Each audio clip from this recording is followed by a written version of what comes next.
हरिओम जी, स्वागत है आप सबका आध्यात्मिक चर्चा विद मुकेश में।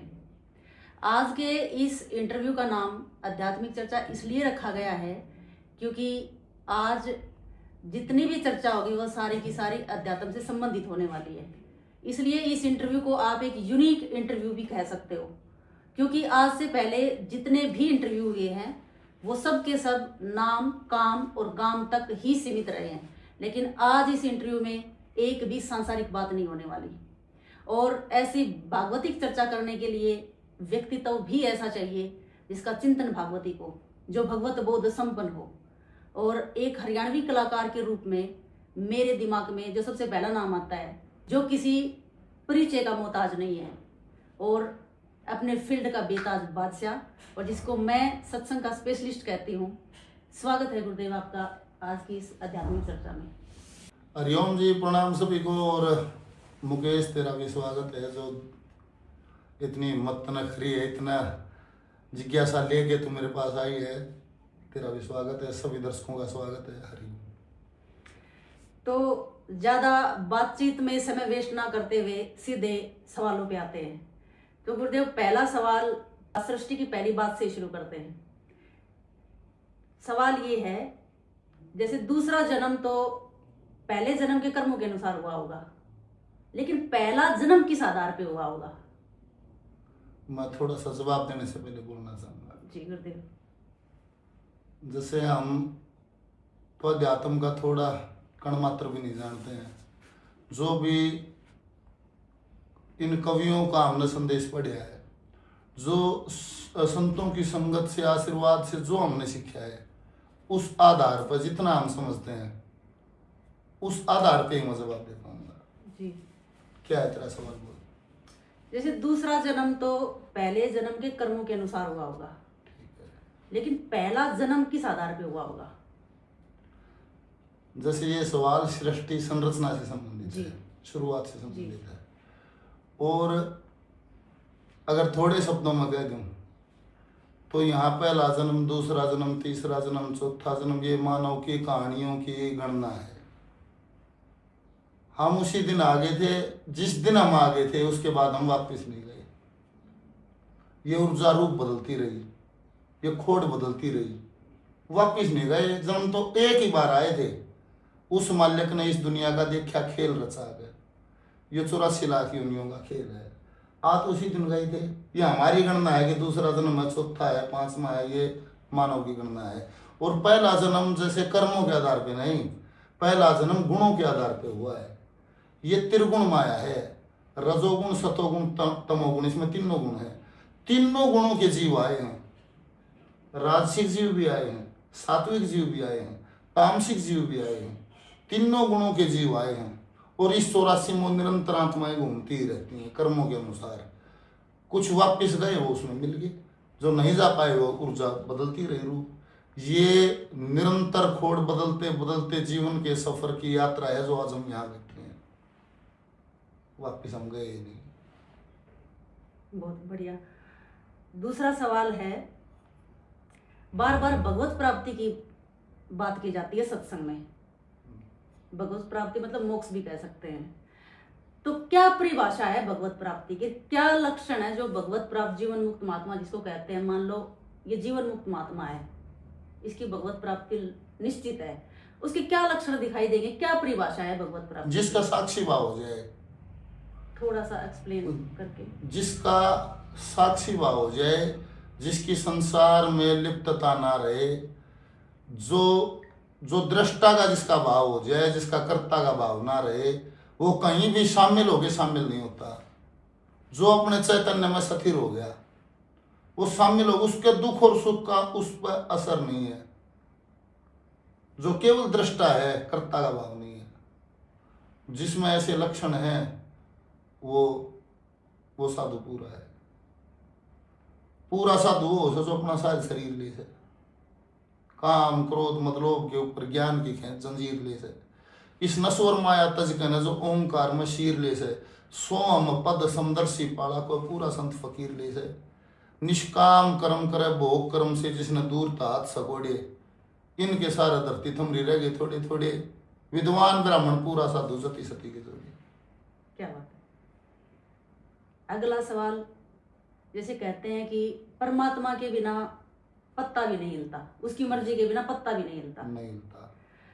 तो ये मेरी जिज्ञासा है कि उसकी मर्जी के बिना यदि पत्ता भी नहीं हिलता तो क्या पाप कर्म भी मनुष्य उसी की मर्जी से करता है? नहीं, कर्म बोले जैसी करनी वैसी भरनी, कर्म करे फल पाना से। कर्म करना आजादी भोगने जमताना से। यहाँ दो सवाल हैं। और जो तुलसीदास जी की है वो एक, होगा वही जो राम रचि रखा, कर्म प्रधान विषव कर रखा। यहाँ दोनों बात है, थोड़ी सी चेतना की कमी की बात है। होगा वही जो राम रचि रखा, तेरे प्रारब्ध में चेंज नहीं होगा, तेरे प्रारब्ध में बदलाव नहीं होगा। ये परमात्मा ने जो सूत्र बना रखा है उसके अनुसार ही होगा। जैसे प्रारब्ध में आ गया जन्म, जन्म के साथ आ गई माँ बाप, जाति, गांव, पारिवारिक संपदा। कोई अमीरी माँ खोल रहे, को गरीबी में खोल रहे, किसी को शराबी बाप मिला है, किसी का बाप का साया छोटी सी उम्र में उठ जाता है, किसी की माँ का साया उठ जाता है। प्रारब्ध में तो चेंज नहीं होगा, होगा वही जो राम रचि रखा। फिर उससे आगे ऊर्जा परमात्मा ने सबको दी है, और मानव की चेतन बुद्धि है, वो अपनी ऊर्जा को कैसे यूज करता है। धर्म अर्पल है, कब धर्म छोड़ा, कर्म कब उसका साथ दिया। वो जैसा करेगा वैसा बो दिया, वो ऐसा नहीं होगा। तो इसमें क्या हो गया कि कर्म प्रधान विषय कर रखा, दोनों साखी पूरी हो जाएंगे। मतलब कर्म करने में आजादी है, उससे अगला प्रारब्ध तैयार हो जाएगा, और कर्मों से प्रारब्ध बनेगा, उसमें चेंज नहीं होगा। अगले कर्म तेरे अपने हैं, तेरी आजादी है। जैसे तो उसकी मर्जी नहीं कह सकते, मतलब अपना ही कर्म प्रारब्ध का रूप लेता है, फिर अगला जन्म तय हो जाता है। उसने तो सूत्र लगाकर छोड़ दिया, करें जाओ और भरे जाओ। जिस दिन कर्म का खाता साफ हो जाए तो जहां से आए हो उस घर में वापस मिल जाओगे, खोड़ धारने का कारण नहीं रहेगा। इसको आप कुदरत भी कह सकते हो, मैं सूत्र कह देता हूं। जैसे उस कुदरत का नियम है, वो नियम है, वो टलता नहीं। क्योंकि इसमें ये चीज जैसे बार बार जिज्ञासा बनती है कि यदि उसकी मर्जी चलती है तो फिर हमारा पुरुषार्थ किस काम का है। मान लो उसकी मर्जी के बिना पत्ता ही नहीं हिलता, प्रारब्ध में जो लिख दिया वो होना है, तो फिर हम पुरुषार्थ क्यों करें? फिर उस पुरुषार्थ का क्या मतलब है? कोई मत करो, कौन कहता है?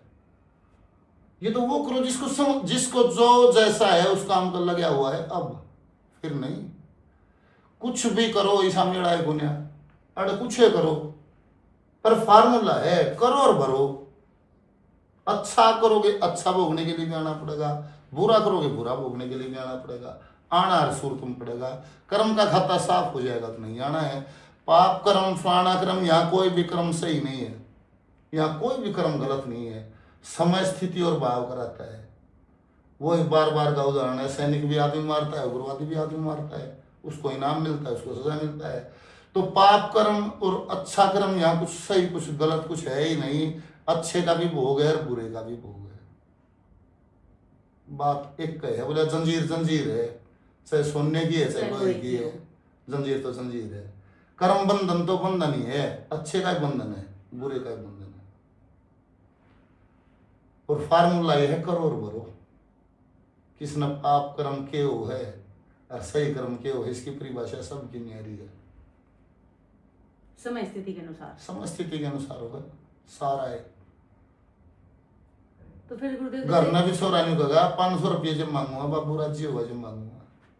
समय स्थिति और भाव, पर घर में बापू राज्य होगा तो 1000 2000 500 रुपये के मांगने उस दिन मांगूंगा जब पापा खुश होगा। समय स्थिति और भाव। जैसे इसी सवाल में से एक और सवाल निकल आया कि हर सुख दुख हमारे कर्मों का फल है, तो फिर सुख में हम क्यों कहते हैं कि परमात्मा की कृपा है, क्यों करें उसका शुक्रिया अदा? जब दुख में कह देते हैं कि भाई तेरे कर्मों का फल है, तो सुख भी तो हमारे द्वारा किए गए कर्मों का ही तो फल है, तो फिर सुख में स्पेशल उस परमात्मा का शुक्रिया अदा क्यों? इसमें इस सवाल ये सवाल और ये जो पहले सवाल किए हैं, उसी सवाल में से ये सवाल निकला है। ये बिल्कुल अलग है। वे उनमें और महक थी, इसमें नास्तिकता की महक है। मत करो शुक्रिया। कौन किसने दबाव दिया है? ईश्वर का शुक्रिया अदा तो वो करेगा जो ये जानता होगा कि ईश्वर भी कोई चीज है। अच्छे करो बुरे करो क्यों करो और भोगते रहो, ये तो चल ही रहा है लगातार। ईश्वर का शुक्रिया अदा वो करेगा जिसको ईश्वर समझ आएगा, और ईश्वर समझ आना दूर की बात है, ईश्वर का रचा हुआ खेल भी समझ नहीं आता है। खेल भी जिसको समझ आ जाता है वो दीवाना हो जाता है। इससे लुभावना मन भावन दुनिया में कुछ और है ही नहीं, वो इस दिशा में भाग लेता है। उसको संत मंत कह देते हैं ये लोग।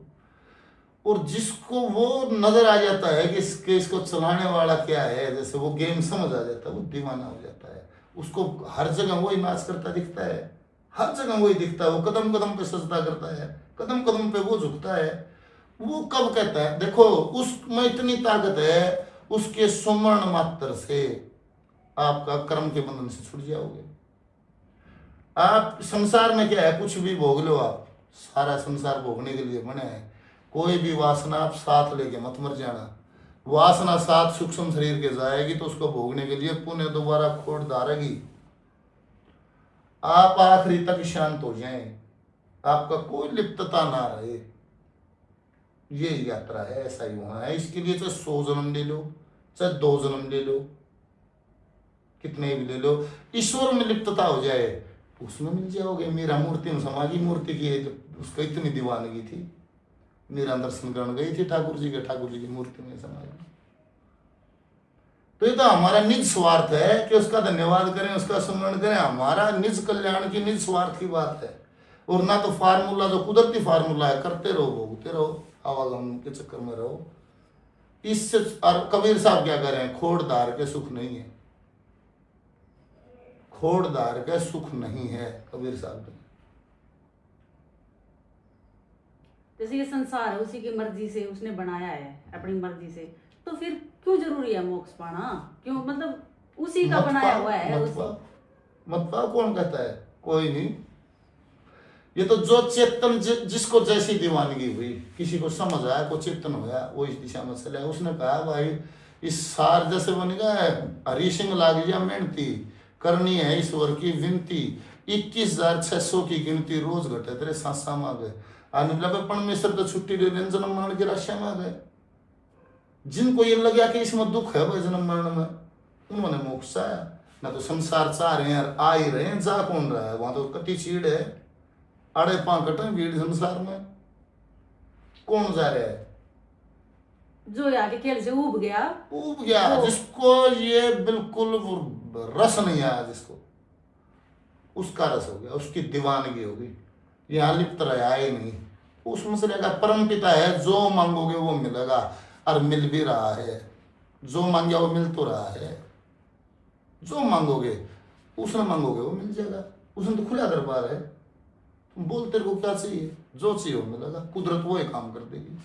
तो क्यों ना भाई कुछ ऐसा मांगे जिसको मांगने के बाद सारी मांगे मिट जाए। हो सब सिद्ध हो जाएंगे काम नाम, श्री राम सुमर के चलो जी, न्यू के न्यू तय के जाओगे, अड़ कुछ तय कर के चलो जी। क्या बात। नेक्स्ट सवाल की तरफ बढ़ते हैं। गुरुदेव, कर्म योगी होना ज्यादा महत्वपूर्ण है या भजनानंदी होना ज्यादा महत्वपूर्ण है? देखो कर्म करे बगैर आदमी रह नहीं सकता। आदम दे धार के कर्म आदमी जरूर करेगा। और कर्म का है बंधन, बंधन में है खोड़े, भोगने के लिए बार बार आना पड़ेगा। तो ऐसा क्या करे, कर्म ना करे बिना रुक जाए, जैसे कर्म ना, जैसे सकाम कर्म का भोग, निष्काम कर्म हो जाए। निष्काम कर्म का भोग नहीं, निष्काम कर्म कब होगा? जब आप किसी उसमें लिप्तता नहीं होगी आपकी। कहने बोला जैसे 3 व्हीलर सवारी ढो देता है, वो लिप्त नहीं है, मालिक लिप्त हो।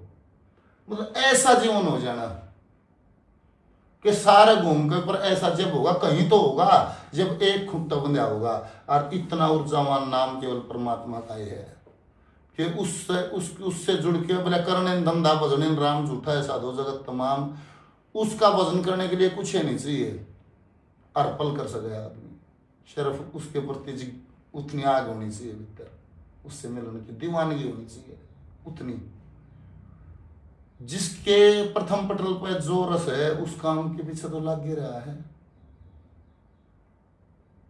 और भजन भी तभी होता है जब आपके प्रथम पटल पे ही आ जाए कि मेरा काम धरती पे क्या है, मेरा काम है भजन करना और मेरे सारे सेकेंडरी काम है, तो हो पाएगा ना हो नहीं पाएगा। भजन करना सेकेंडरी नहीं है, लिस्ट का सबसे पहला काम। भजन करोगे मोक्ष हो जाएगा, कर्म करोगे तो स्वर्ग नरक हो जाएगा, अच्छे कर्मों से स्वर्ग हो जाएगा, बुरे कर्मों से नरक हो जाएगा। कर्म कर लो, पर ये है कि कर्म इस प्रकार के हो जाए जिनका भोग ना हो, तो कर्म का खाता साफ हो जाए। मेरे जमा हुए मैं भोग लियो, नहीं मैं करूँ नहीं तो मेरा कारण नहीं बचे। मतलब कहने का मतलब है कि भजनानंदी जो होगा वो बढ़िया कर्म योगी होगा, वो ही बढ़िया कर्म योगी होगा। सही सही न्याय कर ही वो पाएगा, क्योंकि जो भजन से जुड़े है, कांटा 0 पे होगा तो सही तोल देगा, अगर कांटा पहले इधर उधर तो सही तोल नहीं आएगा। जो अपने चैतन्य में स्थिर है, हर पल ईश्वर से जुड़े है, संसार में लिप्त नहीं है, उससे तुम कोई फैसला करा दिए, कोई बात पूछ लिए तुम, पूरा माप पाओगे, क्योंकि वो लिप्त नहीं है। भजन के बिना निष्काम कर्म संभव नहीं है। नहीं है, होगा नहीं, जरूर लिप्तता हो जाएगी कहीं ना कहीं। तो जिस दिन लिप्तता है भजन में हो जाएगी, ईश्वर में हो जाएगी, उस दिन कर पाओगे। निष्काम कर्म तभी हो पाएगा, अदरवाइज संसार में रहेगा तो फिर निष्काम नहीं हो पाएगा। उससे जुड़ जाएगा हर पल, तो निष्काम आसानी से हो जाएगा, बहुत आसानी से हो जाएगा, हो ही तब पाएगा, नहीं लगा। सुन लो भाई, कुछ लोग जो पढ़ी लिखी जनरेशन है वो मेरी तरह कहते हैं कि believe in good Karma, not believe in existence of God. परमात्मा के भजन में बिलीव नहीं करते, वो गुड कर्मा में बिलीव करते हैं। गुड कर्मा से मतलब जो बता रहे हैं कि साकाम कर्म जो भी होगा, साकाम भक्ति जो भी होगी, उसका जन्म है स्वर्ग या नरक, अच्छा बुरा जन्म मिल जाएगा पर मोक्ष नहीं होगा। जो गुड कर्मा में बिलीव करते हैं उनको स्वर्ग मिल जाएगा पर मोक्ष नहीं। निष्काम भाव से किए कर्म का भोग नहीं होगा। अगर अच्छे कर्म सकाम भाव से करोगे तो मिल जाएगा। जैसे बहुत सारे नेता देखे होंगे, वो बहुत बड़ा दान देते हैं जैसे मंदिरों में, उनकी इच्छा होती है कि सारी वोट मिल जाए, तो कभी ना कभी उसको मिल जाता है। जैसे कोई पद वद मिल जाएगा, एमएलए एमपी मंत्री संत्री बना देगा, कुदरत बना देगी, उसकी इच्छा है, जैसे वो भाव रख के कर रहा है, जो कर भी रहा है पर उसको कुछ नहीं चाहिए। जैसे उसके सामने आ गया, जैसे कोई भी आ गया, मैं इसके लिए क्या कर सकता हूँ, मैं इसके लिए भोजन व्यवस्था कर सकता हूँ, मैं इसके पाँव दाब सकूँ, मैं इसको ये खुश कैसे हो, या मैं 2 शब्द ऐसे कह दूंगी ये आनंदित हो जाए। जिसका जीवन ये हो गया, जिसकी आदत ये होगी, वो कर पाएगा। जिसको और कुछ है तो फिर नहीं कर पाएगा। और भी ये जब होगा, जो हर पल दया की उत्पत्ति भी तो इसी से होगी, भजन से सारी चीज पैदा उसी से होंगी, श्रद्धा भी सब उसी से होगा। हर पल जब उसका हो जाएगा तो वो संसार में निकलता नहीं। वो जब भी निकलेगा या उसको निकाला जाएगा, उसको बोलोगे तो तकलीफ भी हो जाएगी, क्योंकि वो तो अपना रस छोड़ के आएगा और उसकी बातों में वो रस नहीं मिलेगा, तो उसको तकलीफ भी हो जाएगी, उसको जल्लाहट भी हो जाएगी। यार क्या बात करे यार, मतलब सारी ऊर्जा तारनी पड़ी है तेरी सुन खातिर भी, और तेरे में वो रस नहीं, तो उसको आनंद नहीं आएगा। मेरे बहुत दिनों से ये उलझन चल रही थी। मैं बार बार सोचती थी कि निष्काम कर्म से ही यदि मोक्ष संबंध है तो क्यों करे भजन। लेकिन आज ये उलझन गुरुदेव से बात करके बिल्कुल क्लियर होगी कि भजन के बिना निष्काम कर्म करना संभव ही नहीं। कठिन है, बहुत कठिन है, और इससे बहुत आसान है भजन से। अगर हर पल आप भजन करते हो तो निष्काम कर्म बड़ी आसानी से हो जाएगा, बड़ी आराम से। और अगर भजन नहीं कर, वैसे संतों ने इसको कहा कि भजन से भी जरूरी है निष्काम, पर ये बड़ी चतुराई भरे शब्द हैं। ये नहीं बताया कि इस बिना नहीं होगा निष्काम। ये जैसे साइलेंट रख लिया, ये तो कह दिया भाई निष्काम कर्म भाई भजन से भी जरूरी है। भजन से जरूरी तो है पर होगा नहीं, निष्कामता नहीं आएगी, वो भाव नहीं आएगा। वो आएगा ही जब हर पल उससे जुड़ जाएगा। उससे जुड़ेगा कैसे, क्या माध्यम है? भजन, और कोई माध्यम नहीं है। नेक्स्ट सवाल की तरफ बढ़ते हैं। जब कोई किसी के साथ अच्छा या बुरा व्यवहार करता है, कैसा भी, तो क्या ये पता लगाना संभव है कि ये पुराने कर्म का बदला ले रहा है या अपने लिए नया कर्म भोग तैयार कर रहा है? क्या संभव है, या फिर सिर्फ ये मान लेना कि भाई पिछले कर्म का ले रहा होगा, अपने मन का के समझाना? कुछ सवाल ना जिनको आदि सवाल भी कहते हैं ना, आदि सवाल हमारे भाई, वैसे उनका, पर फिर भी चर्चा है तो जरूर चर्चा होगी। जैसे प्रारब्ध तो सूत्र के अनुसार मिला, जहां जन्म हुआ तो वहां भगवान ने जो तकलीफ देनी है तेरे कर्मों में, भगवान ने देनी है, कुदरत ने देनी है सूत्र के अनुसार, तो तेरे को प्रारब्ध में मिल जाएगी। बचपन में बाप चला गया, वो छोटी उम्र में कमाने खाने के लिए बहुत कुछ करना पड़ गया, माँ गुजर गई या थोड़े भाई मिले अकेला, जो भी तकलीफ कुदरत ने तेरे को देनी है तो प्रारब्ध में कुदरत असली कर्मों तक देगी। फिर रह गया कर्मों का व्यापार, जीवन भर कर्मों का व्यापार चलता है। वहां अच्छा बुरा कई बार अपनी बुद्धि से आदमी अपनी परिभाषाएं कर देता है। यहाँ अच्छा बुरा कुछ है ही नहीं,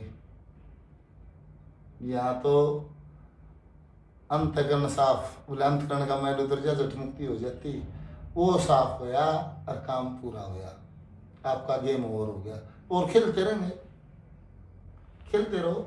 बहुत चले भी तो गए क्विट करके, वे समझ गए अपना रास्ता टोगे। संचित कर्मों में यह है कि धर्म हर पल है, जिसको इतना बोध होए कि धर्म हर पल है, कोई अपने धर्म पे है और दूसरा कुछ करे तो शायद वो अपना बनाता होगा, वरना तो यहाँ आशा में निराशा है। जैसे यार अध्यात्म सवाल का मेल घट गया है ना, फिर यह अध्यात्म से संबंधित सवाल नहीं हुआ, आशा में निराशा है, आपको आशा ही नहीं है। जैसे अध्यात्म, एक तो बात चर्चा वहां चल रही है हमारी, आपको वो यहाँ संसार से कोई आशा ही नहीं है, तो वो निराशा होगी ही नहीं। निराशा होगी जब जब आपको कहीं आशा होगी, और उसमें सुख दुख होगा, उससे फिर अपने अपनी परिभाषाएं गढ़ देते हैं कि ये दुख हो गया, ये सुख हो गया। यहाँ सुख दुख कुछ नहीं है, मानने से है। मानो तो मोदे समझ कौन मैं स्टेज पर कहने लग रहा, मैं धार कर दिया जा तो दुख, घना दूध दे दे तो दुख, थोड़ा दे दे तो दुख, ब्याह ना हो जब दुख, ब्याह हो जा जब दुख, ब्याह हो पास छोरा ना हो जब दुख, हो जा सुथरा ना हो जब दुख, ना पड़ जब दुख, घना पड़ जा जब दुख, छोरा ना ब्याह जा जब दुख, बहु लड़ोकड़ी आ जा जब दुख। संसार में तो दुख है, हर कदम पर दुख है, पर अपने अपना जो जितना लिप्त है उतना ज्यादा दुखी है। जो फरी है वो फरी है, क्योंकि रस्सी बंद है, विचारों की रस्सी है, अपने खुद का जिम्मेवारी किसकी जो ले ले भाई। तो मतलब अपने मन को शांत रखना है, और यदि उस ऊंचाई परमात्मा की तरफ चलना है तो ये मानना ही पड़ेगा कि ये अपने लिए कर्म भोग तैयार करा, करने दे, करने दे, बिल्कुल सही है, वो करेगा, वो करेगा, तुम उसके चक्कर में छोड़ दे। यहाँ कोई किसी का जिम्मेवार नहीं है, हर जीव अकेला है, अपने स्वार्थ की सोच ले। मतलब क्यों गणी सत्संग की, अपने स्वार्थ निज स्वार्थ की सोच ले, तेरा कल्याण कैसे होगा, दैट्स ऑल। सब अपना करेंगे, अपना करेंगे, कोई किसी का जिम्मेवार नहीं। क्या गजब की बात कही है, स्वार्थी साधना है तो क्यों ना अव्वल दर्जे के स्वार्थी बने। हाँ। स्वार्थ साधे तो परमार्थ का साधे, जो भी हो अव्वल दर्जे का हो, तो स्वार्थी भी अव्वल दर्जे के ही हो। छोटे छोटे स्वार्थों का क्या साधना, छोटा सौदा क्या करना, जब बड़े से बड़ा सौदा करना। जैसे इस शरीर से क्या सौदा हो सकता है बड़े से बड़ा, तो बड़े से बड़ा सौदा है, सारे ऋषि मुनियों ने, संतों ने, सब ने कहा है, बस सबसे बड़ा सौदा है सिर्फ इस आदम दे 5 भूत के सोले से भगवत प्राप्ति हो सकती है, परमात्मा से मिलन हो सकता है, इससे बड़ा कोई सौदा नहीं। उससे सारे सौदे छोटे हैं, थोड़ी कीमत की है, तो थोड़ी कीमत का क्यों मूल्य करूं, क्यों करूं? मन के लाडू फीके गुर फीके तो छोटे क्यों? ये है कि जैसे पशुओं से आई आत्मा एक जन्म में चेतन हो जाए मुश्किल है। जो आत्मा पशुओं से आई है, जड़ बुद्धि से लगा लो, कोई भी लगा लो, जड़ बुद्धि से आई है, तो पहले जन्म में चेतन हो जाए इसकी संभावना कम होती है।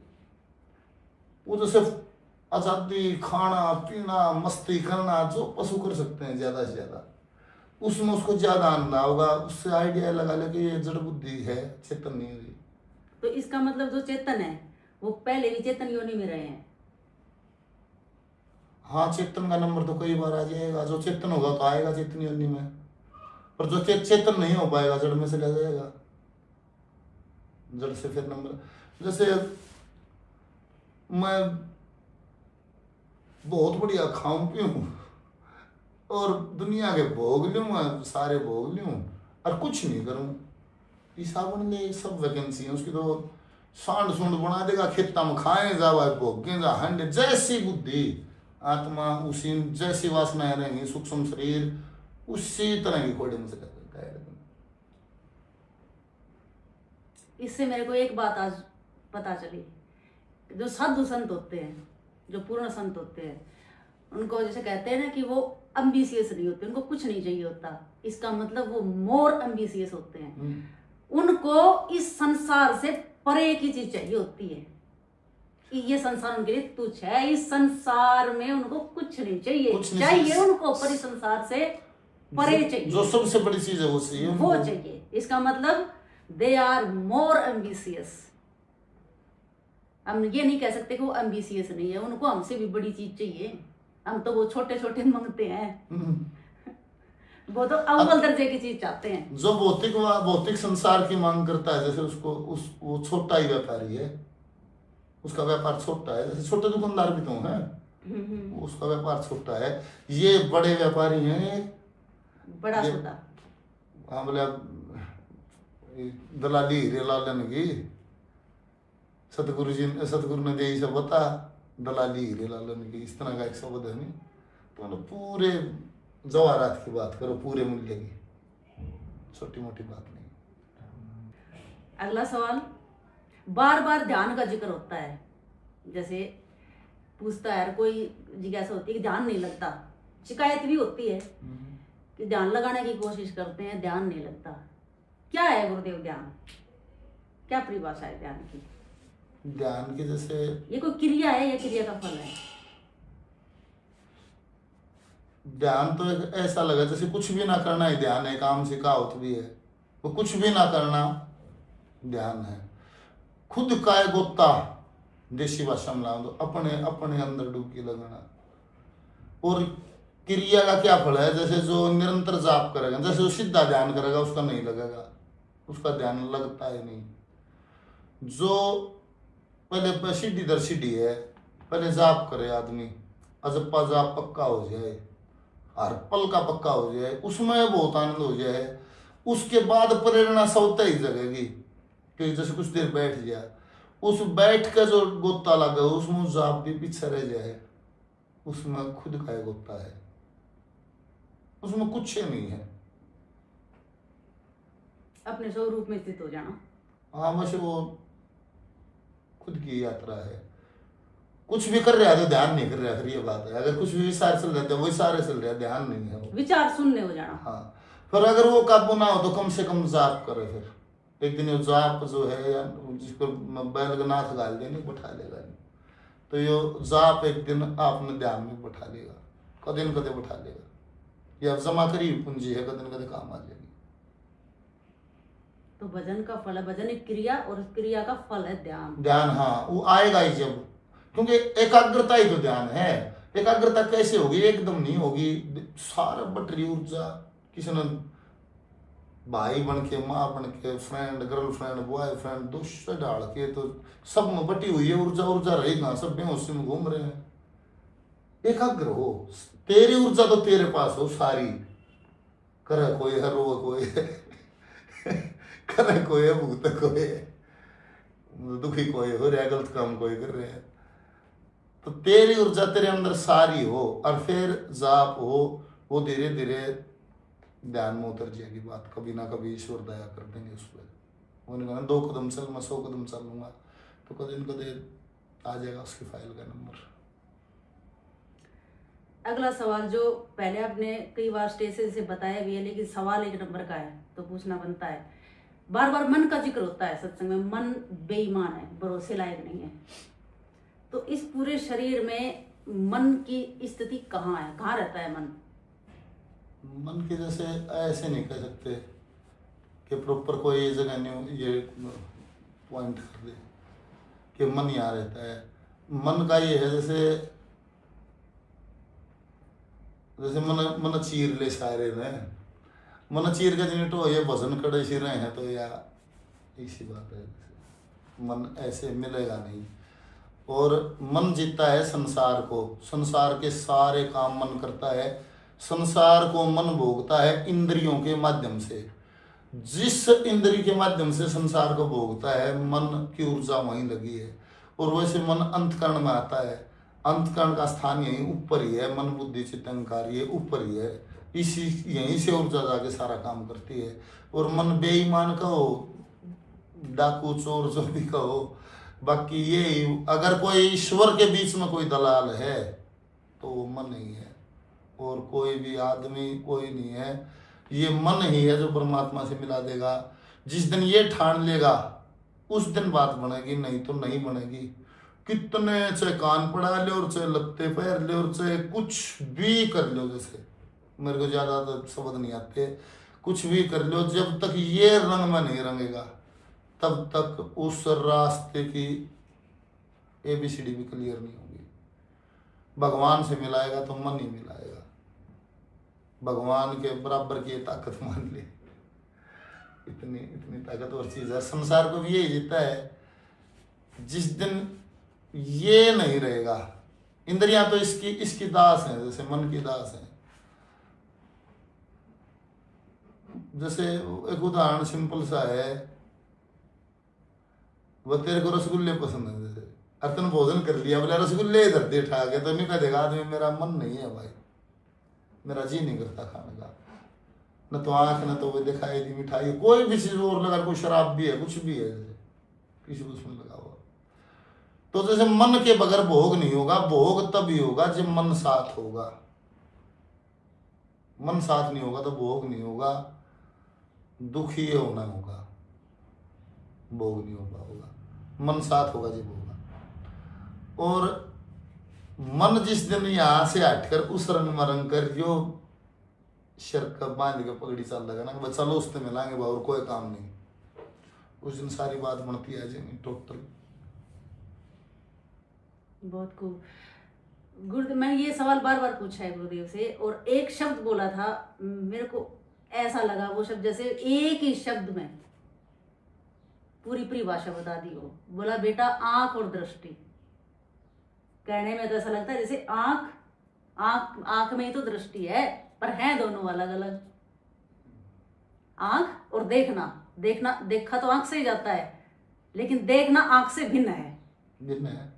ऐसे ही मन है, बिल्कुल सही है। जैसे आंख अलग अलग आ जाएगा उसमें, जैसे माँ को भी देखेगा, बीवी को भी देखेगा, प्रेमिका को भी देखेगा, बेटी ने भी देखेगा, सब वो फर्क आ जाएगा उसमें। अब इसी सवाल में एक और सवाल निकलता है, बार बार जैसे अंतःकरण की बात हो रही है, तो गुरुदेव अंतःकरण की शुद्धि, पहले तो ये बताइए कि अशुद्ध अंतःकरण क्या है, और उसको शुद्ध करना है तो क्या प्रोसेस है, किस प्रक्रिया से अंतःकरण को। हमारे संस्कारों की गठड़ी, संस्कारों की पूंजी जैसे हमारे चित्त में ही है। चित्त में जन्मों जन्मों के संस्कार जमा है, और मन उठाता है चित्त से ही। जब तक जो हमारे चित्त में है, मन उससे ज्यादा चीज नहीं उठा सकता। जैसे मेरे संस्कारों में है मैं मीट नहीं खाऊंगा, तो कैसा भी मौका आ जाए, जैसे मैं नहीं खाऊंगा, ये मेरे संस्कार में नहीं है। जो मनुष्य से ज्यादा नहीं कर सकता, जैसे संस्कार से बाहर जो चित्त में जमा है, गोडाउन है समझ रहे हमारा, उसमें से उठाएगा। तो रोग कद कटे भाई, जब चित्त साफ हो जाए तो मन वहां से उठाएगा, तो वहां जो संस्कार चित्त से संस्कार समाप्त हो जाए। चित्त से साफ कब हो, जब एक शब्द है विवेक, जो बुद्धि में उत्पन्न होता है, विवेक जो सत्संग से मिलता है। बुद्धि का प्रकाश चित्त पे पड़ता है, उसको विवेक का प्रकाश चित्त पे पड़ता है, तब चित्त साफ होता है। और वो विवेक उत्पन्न होगा सत्संग से। बुद्धि चेतन होगी, बुद्धि साफ होगी सत्संग से, नित्य के सत्संग से, नित्य के सत्संग से विवेक उत्पन्न होगा, उसका प्रकाश चित्त पर पड़ेगा, चित्त साफ होगा तो मन भी उसी रंग में होगा और अंतःकरण शुद्ध, अंतःकरण शुद्ध हो जाएगा। और संस्कारों का वजन दिए तो फिर रहा है जन्म जन्मांतर, और क्या है, उन्हीं को लिए फिर रहा है। वो जब तक खाली नहीं हो जाए, खाली होते हैं खत्म हो जाएगा, फिर खोड़ नहीं डालेगा। मतलब मैं जो समझ पाई हूँ अपने शब्दों में कि मन, बुद्धि, चित्त और अहंकार पूर्ण अंतःकरण का भागवती को जाना ही अंतःकरण की शुद्धि है। बिल्कुल सही, बिल्कुल सही है। और संसार में लिप्त हो जाना अंतःकरण की अशुद्धि है, शायद बस मैं तो समझ पाई यही है। शुद्ध वो है, अशुद्ध संसार है। लोग आले शुद्ध तो परमात्मा है, सच्चा तो परमात्मा है, अड़ तो बकवास चल रही है। अच्छा, जैसे ये अंतःकरण की जिक्र हुआ कि मन, बुद्धि, चित्त और अहंकार, तो क्या गुरुदेव ये एक ही व्यक्ति के चार नाम है या चारों अलग अलग चीज है? अंतःकरण में चार चीज बोली जाती है ये चार अंतःकरण में, लेकिन चारों का अलग अलग रोल है या फिर एक ही व्यक्ति के चार रोल है? बस ये जैसे पकड़ में तो न चिता सकता कि ये बता देंगे ये अलग अलग, ये है तो विचारों का ही खेल, पर ये अंतःकरण में चार चीज बताई हैं। जैसे मन, बुद्धि, चित्त और अहंकार, ये साथ ही रहती हैं। इसमें यही लगा लो कि एक के लगा लो, चाहे साथ ही रहेंगे, निकलेंगे साथ, आत्मा के साथ ये साथ जाएंगे। सूक्ष्म शरीर अगली बॉडी में यही डलेगा, इकट्ठा ही रहेंगे। इन चाहे चार के लिए चाहे एक के चार नाम दे गए, जो रहेंगे इकट्ठे, अलग नहीं होते। जो मृत्यु के बाद सफर साथ करता है वो अंतःकरण में ये चारों हैं। सूक्ष्म शरीर जैसे आत्मा लिखड़े है नहीं, उसके तो ये सूक्ष्म शरीर के साथ लिखड़े है, और जितने भोग रहे हैं उनको लेकर पुनः कोड़ डाल लेगा, फिर शरीर दान कर लेगा। जैसा टेस्ट होगा वैसा सब प्रकार की देह है डाल लेगा। और जो था ना कि एक जन्म में चेतन ना हो पाए, इसीलिए मैं एक ओम शांति वालों का एक पॉइंट है जो थोड़ा सा मैं मान सकता हूँ। वे ये कहते हैं कि जब मनुष्य का जन्म मिलता है तो 4 बार मिलता है, 4 मौके मिलते हैं। और ऐसा ही संतों ने कहा है, जैसे एक जन्म गुरु भक्ति कीजिए, दूसरे में गुरु नाम, जन्म तीसरे मुक्ति पद और चौथे में निज धाम। उन्होंने 4 जन्मों का जिक्र किया है। तो जैसे एक बार में चेतन होना थोड़ा कठिन है, सारा समझ आ जाए, बहुत कोई कृपा भगवत को पूरे संत का सत्संग हो जाए। इंटरव्यू लास्ट पड़ाव की तरफ बढ़ता हुआ, तो गुरुदेव एक रैपिड फायर लास्ट में मैंने रखा है, तो आर यू रेडी? हाँ जी, आप तो हमेशा रेडी रहते हो।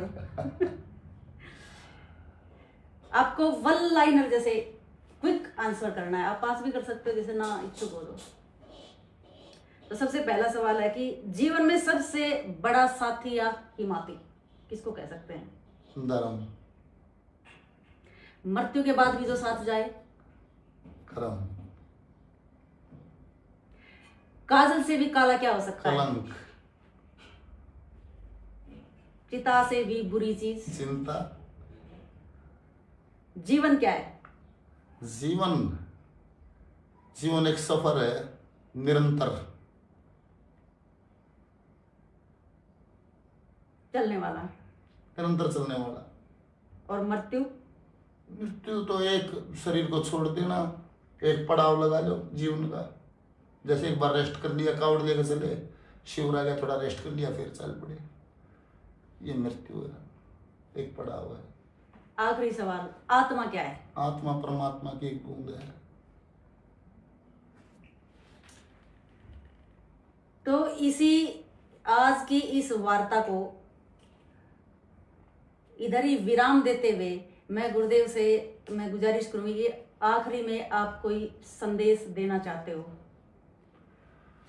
संदेश तो भाई रोज ही है, मंच के माध्यम से, सत्संग के माध्यम से, गांव गांव जाके देते हैं, वही है संदेश। तो देखो, जो मेरे को ये समझ आ रहा है सबको शायद ना आए, ये मेरा टेस्ट है।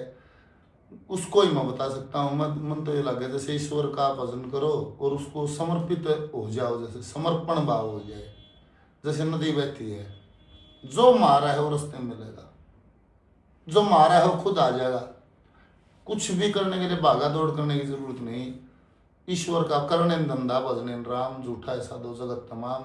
ईश्वर का भजन करो हर पल, और जो ड्यूटी मिली है इस उसके मेले में, उस मेरे मालिक ने इस दास को जो ड्यूटी दी है उसको ईमानदारी से करें, अपने मालिक का फर्ज समझकर उसके प्रति आनंदित होकर करें उसको हर पल। सारे काम अपने नहीं है, सारे रस अपने नहीं है।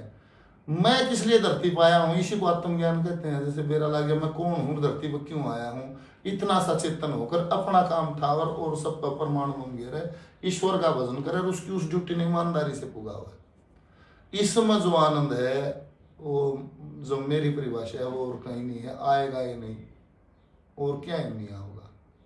अरे क्या गुरुदेव, इस तरह के इंटरव्यूज आपको क्या लगता है होने चाहिए? जैसे नॉर्मल इंटरव्यूज तो होते ही रहते हैं, तो क्या इस तरह का भी होना चाहिए? इस तरह के इंटरव्यूज ही नहीं होने चाहिए, इंटरव्यू तो होने ही चाहिए।